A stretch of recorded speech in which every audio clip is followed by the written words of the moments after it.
After 2 years and 4 months of use, kumustahin natin yung Fujidenzo 0.6 horsepower inverter grade aircon. Yes, we are still using it up until now, but naipa-repair na namin to twice already. So first time nasira to, 6 months after nabili namin itong aircon na to. And na-hire kami ng repairman para ipatingin to.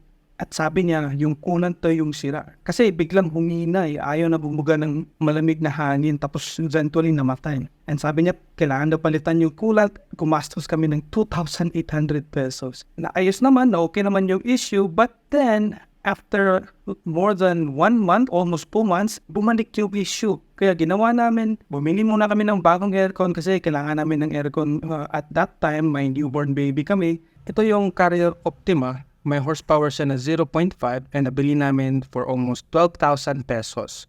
We have been using this for almost 2 years and never kaming naka-encounter ng issue nito. So, sulit talaga ang brand na Carrier. 3 to 4 months nakatambay itong aircon na to bago namin pina-repair ulit and nag-hire kami ng bagong technician. At sabi niya, konti lang daw yung problema. Nasa control panel lang.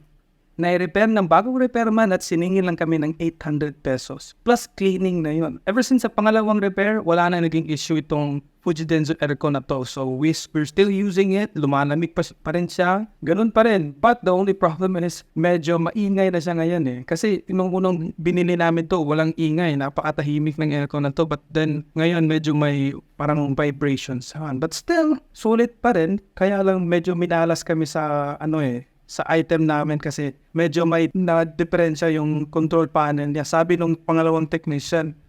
But all in all, the aircon is still working really fine. If you're planning to get this aircon, I still recommend this aircon. Just make sure na walang damage yung aircon.